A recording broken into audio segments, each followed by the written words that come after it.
बनाने जाएंगे तो लाहौर कलंदर के खिलाड़ियों को पिक करेंगे। जो आपने मैदान से बाहर आपको मसाइल रहे हैं उनका आपने खुलासा किया, बिल्कुल आपने ठीक कहा।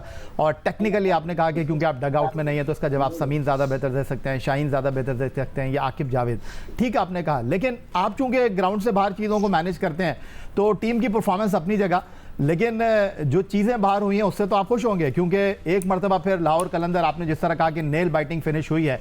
आज भी अगर आप देखते हैं तो फ़खर जमान ने रन नहीं किए, लेकिन टॉप 6 बैट्समैनों में लाहौर कलंदर के 2 बल्लेबाज हैं, साहबजादा फरहान और वैंडर डूसन।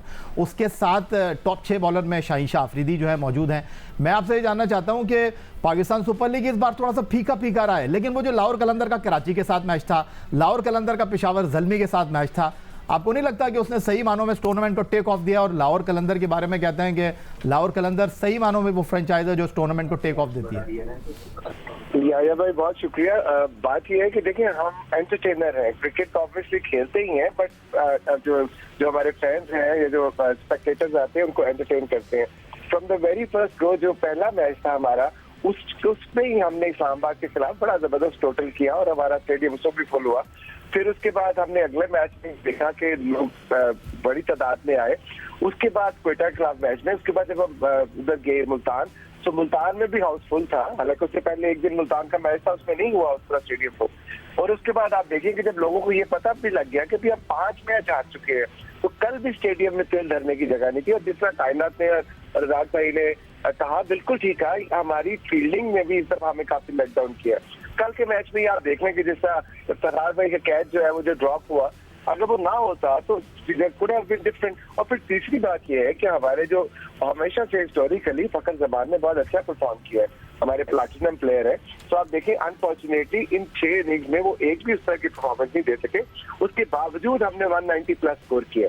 तो ये हेल्दी साइन है हमारी टीम की। अनफॉर्चुनेटली क्लिक नहीं कर पाए तो सिक्कू भाई जो कहेंगे वो उसके लिए तैयार हूँ। ठीक है सिक्कू जी से मैं देखें आप तैयार रहें। देखें जीत होती है, हार होती है। जब आप हारते हैं तो लोग उनको चीज़ें पिक करना शुरू करते हैं। अच्छा आप डग आउट में नहीं है, आपने अपने ऊपर से ब्लेम हटा लिया, ठीक है ना जी।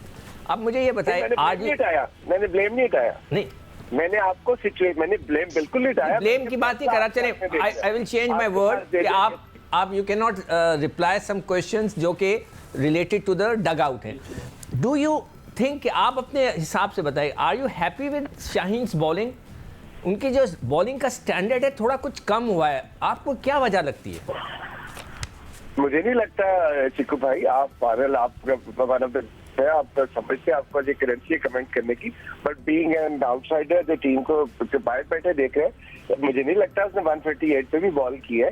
इशू ये कि Shaheen, I am not talking about 138 speed की बात नहीं, मतलब एक अच्छी जगह पे वो बॉल नहीं कर, कल भी एक ओवर में उनको 21 रन पड़ गए, ठीक है। वो उस जगह पे बॉल नहीं कर रहे, यॉर्कर्स उनके प्रॉपर नहीं है, वो चीज़ नजर नहीं आ रही कि जो कि शाहीन की मैं समझता हूँ is one of the best in Pakistan.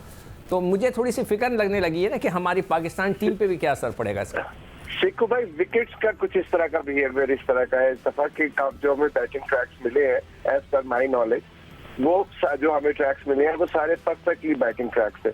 सो शाहीन ने ओवरऑल अगर आप देखें in the context of the tournament so far अच्छी बॉलिंग की है, उनको उस तरह की सपोर्ट नहीं मिली। पहले हारिस आउट ऑफ फॉर्म थे, जब वो फॉर्म में आए तो वो अनफिट हो गए। जमान ने बिट्स एंड पीसेस में किया, डेविड विजय मान नहीं थे, राशिद खान नहीं थे, जहादाद ने बेहतर बॉलिंग की।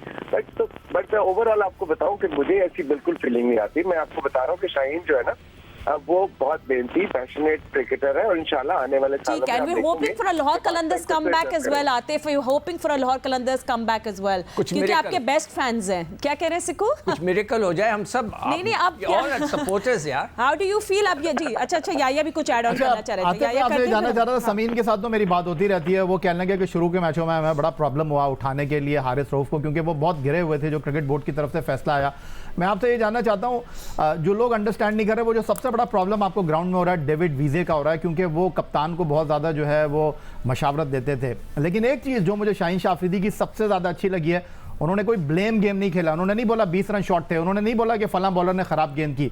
उन्होंने कहा कि यार टीम हारी है और हम इस नाकामी को कबूल करते हैं।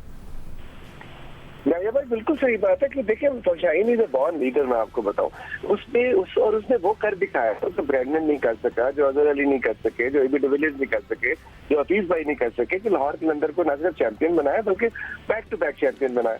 अब अनफॉर्चुनेटली हमारी टीम उस तरह डिलीवर नहीं कर पाई, लेकिन एक बात मैं आपको बताऊं कि शाहीन हमेशा ये बात कहते हैं कि लाहौर कलंदर की टीम नहीं है, कि कलंदर फैमिली है जो पूरे पाकिस्तान की फैमिली है, और उसको वो फिर उसको साबित भी करते हैं कि किसी को बस के अंदर नहीं फेंकते कि इसने बॉल कराने से इनकार कर दिया था, ये इसने बैट पकड़ने से इनकार कर दिया था, तो इस वजह से हम हार के। हम बहुत अच्छी क्रिकेट नहीं खेले, फील्डिंग में हमारे लैप्सेस आए, बैटिंग में लैप्सेस आए, तो हम उस तरह की एक्सपेक्टेशन से पूरा नहीं उतर सके। लेकिन कोई बात नहीं, आने वाले 4 मैचेस में आप देखेंगे कि यही टीम थी मोर और लेस जिससे आपको बैक टू बैक इसी कप्तान की क़यादत में ट्रॉफी जिताई थी, तो आज तक हिस्ट्री में नहीं हुआ था। तो इंशाल्लाह आने वाले दिनों में आप देखेंगे ठीक है, we wish you all the best, we wish Lahore Qalandars all the best. And Razzaq, I think अगर हम लोग कल की मैच की बात करें तो एक और जो बहुत स्टैंडर्ड परफॉर्मेंस इनकी थ्रू आउट अभी रही है वो है रिजवान, उनकी कैप्टनसी, जिन्हें कल ग्लव्स नहीं पहने, जिस तरह वो उन्हें ओपनर्स को स्पिनर लेकर आए, ओपनर्स को आउट किया। हाँ सॉरी, 2 कैच बहुत अच्छे लिए उन्होंने, एंड द वे जो उस तरह बॉलर से वो बातें कर रहे थे, जिस तरह वो डिसीजंस ले रहे थे, वेरी वेरी इंप्रेसिव। और ये बहुत खतरनाक कैप्टन हो सकते हैं। आई थिंक हमें हमेशा उनकी कैपेबिलिटी पता थी कि Rizwan is a good captain, but बड़ी खुल के दिख रही है दिस टाइम अराउंड। देखिए फातिमा, ओवरऑल देखा जाए ना, मुल्तान की टीम पिछले 4-5 ईयर से बहुत अच्छा परफॉर्म कर रही है, टाइटल भी जीते हैं, फाइनल भी उन्होंने जीता है और मोमेंटम उनकी फेवर में है। अच्छी बात उनके पास ये है कि बॉलिंग स्टैंडर्ड उनके पास बहुत जबरदस्त है, उनके पास हर वैरायटी मौजूद है। और जब आपकी टीम कंप्लीट होती है तो कप्तानी बहुत आसान हो जाती है। अब अगर रिजवान को अगर और का कप्तान बना दी जाए, शहीन को मुल्तान का, तो आपको पता चल जाएगा कि टीम कैसे जीतती है।